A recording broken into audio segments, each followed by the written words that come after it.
Ang tiwala ay isa sa pinaka-basic na requirement sa kahit anong klaseng relasyon. Mapa-relasyon sa iyong employer, friends, or partner, at sa kahit sa iyong pamilya. Ito ay mahalaga sa pagbuo ng pangmatagalang samahan at komunikasyon.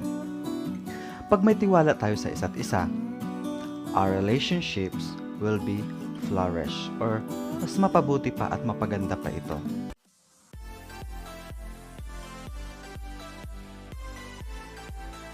Paano nga ba natin malalaman ang isang tao ay karapat-dapat sa ating tiwala?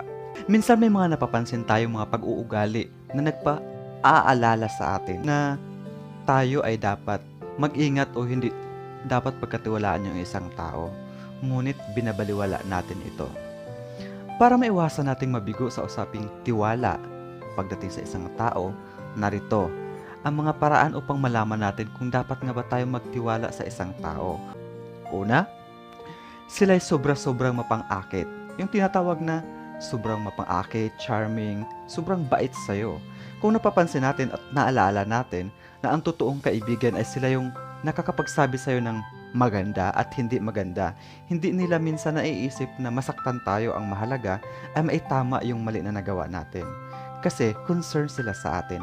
Excessive sweetness, sobrang pagiging mabait para lang ipakita sa'yo na totoong kaibigan, yun pala, nagpakabait lang kasi may gustong kunin sa'yo or inaano lang nila na mahulog ka sa bitag. Usually lie or nagsisinungaling or unsavory intention. Unsavory means hindi matapat na intensyon, which is revealed kalaunan. Kaya wag basta-basta magtiwala sa mga tao na sobra-sobra yung kabaitan sa'yo.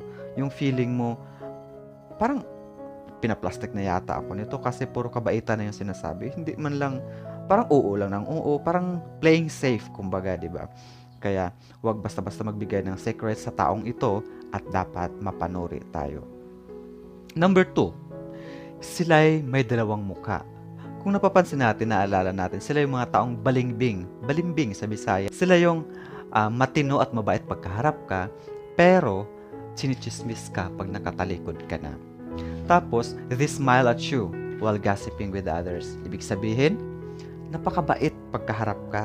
Pero, pag nakatalikod ka na or nasa distansya ka, ikaw yung topic nila. Chinichismis ka, di ba?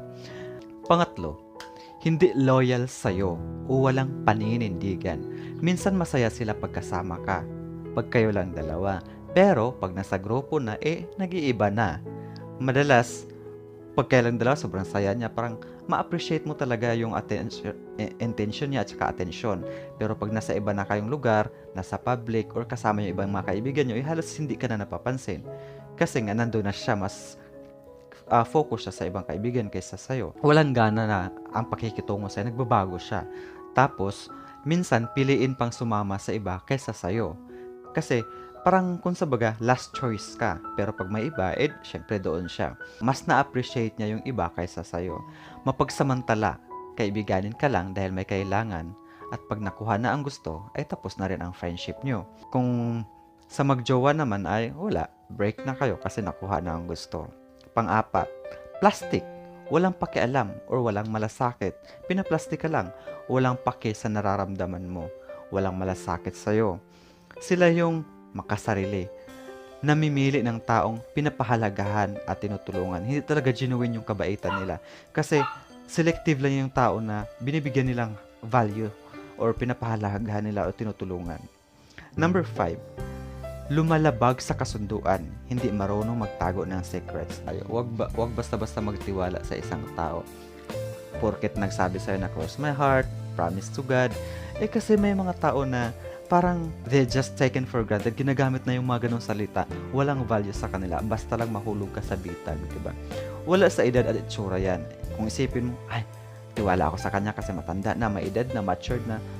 Take note, mapabata, matanda, or anong level man yan. Kahit nga may pinag-aralan or mataas yung degree, wala sa tao. Wala sa degree yan, kundi nasa ugali ng tao. Kung paano siya pinalaki ng magulang, background. Kaya dapat mapanuri talaga tayo. Kilalanin ng isang tao bago tayo magtiwala. Number 6, ginagamit ka at inaabuso. Sila yung mga tao na mahilig manggamit. Minsan nga ginagamit nila ang information tungkol sa'yo bilang pantakot sa'yo. Sobrang bait sa'yo hanggang pag may nalaman ng information tungkol sa'yo, gagamitin nila ito para pantakot sa'yo. Ang sekreto mo, ang panlaban nila sa'yo para makuha ang gusto nila. Tapos, gagawin ang lahat para lang makuha ang gusto kahit pa ikapahamak mo. Diba? Selfishness. Kadalasan mabait sa'yo sa umpisa pero pinaplastic ka lang pala dahil gagamitin ka lang. Tapos, kaya minsan kung may pagdududa tayo sa isang tao, di ba minsan instinct parang may something, parang may mali. Kaya yung intuition natin or pagdududa, yung nasa isip natin, minsan tama. Kaya wag natin basta-basta ibaliwala yon. Kasi nga ang instinct natin or yung pagdududa natin sa isang tao ay ito yung nagsisilbing babala para sa atin na huwag basta-basta magtiwala. Number 7. Walang isang salita. Pabago-bago ang desisyon o isip. Mapanlaro. Tapos, hindi mapagkatiwalaan sa anumang bagay. Diba? Kahit maliit na bagay yan. Sabi nga nila, kung hindi ka mapagkatiwalaan sa maliit na bagay, paano pa sa malaki? Diba?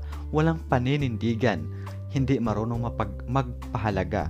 Walang solid na pasya. Sabi nga, pag ang isang tao ay pabago-bago ang isip, sila yung klaseng tao na walang pakialam or wala silang pakialam sa pananagutan nila at hindi sila maaasahan.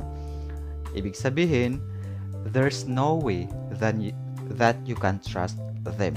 Diba? Number 8, hindi marunong tumupad sa mga pangako. Parang 7 and 8 is halos magkapareho kasi walang isang salita. Tsaka ito naman number 8 is hindi marunong tumupad sa pangako. Diba? Ang patuloy na kabiguan sa pagtupad ng mga pangako is the most common indicator of untrustworthiness. Hindi siya mapagkatiwalaan. Kasi nga, hindi niya binavalue yung usapan ninyo, yung napagkasunduan ninyo. Kasi someone who is trustworthy will do their best to be on time and fulfill commitment or promises. Another sign sa taong hindi dapat pagkatiwalaan ay, halimbawa na lang, basta-basta lang mag-cancel sa mga plano o kung ano man yun ang kasunduan nyo.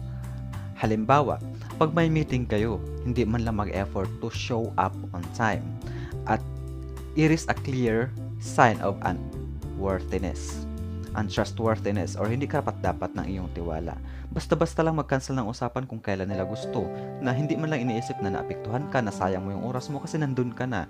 Tapos walang pakialam sa maaring mararamdaman mo. Consequences, maaring resulta na nag-cancel ka ng iyong napakahalagang lakad, napakahalagang bagay na dapat mong gawin para lang sa kanya. Tapos siya mismo ay mag-cancel para lang dito. 'Di ba? Nakaka-disappoint. So, hindi siya dapat pagkatiwalaan kasi sinasayang niya yung oras mo, hindi niya binibigyang halaga. Number 9, ugaling makasarili. Halos connected lang to sila. Tapos, pag makasarili kasi yung isang tao, ma-pride, nandun yung pagiging ma-pride, sobrang taas ng ego, hugas kamay palagi, tapos hindi marunong tumanggap ng pagkakamali. Tapos, laging naghahanap ng taong masisisi. Mahilig manisi ng tao kahit kasalanan niya pa ito. Tapos, kahit anumang kasalanan ay maghahanap ng lusot. Tapos, feeling santo kahit ugaling demonyo naman. Sila yung mga taong tipong gusto na lang sila yung laging tama, walang bad record, feeling la perfect sila na hindi marunong magkasala or magkamali. Number 10, in denial. They are lying to themselves. Mismo sarili nila ay hindi nila mapatanggap sa sarili nila. Halos lukuhin na lang yung sarili nila para sabihin sa sarili or itatak sa utak nila na hindi sila mali, tama sila palagi. Yun ang gusto nila. Tapos ayaw tanggapin ang katotohanan. Magkaiba ang galaw sa sinasabi ng bibig.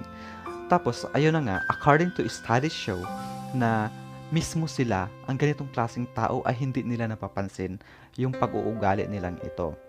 Of course, we can say that no one is perfect naman, di ba? Pero pagpalagi na lang, di ba? So, sinyalis na yan na hindi siya mapagkatiwalaan. Naranasan mo bang magduda at laging tumatama? Di ba? Ayun nga sa kasabihan, aanhin pa ang tiwala kung ang iyong pagdududa or hinala ay lagi namang tumatama.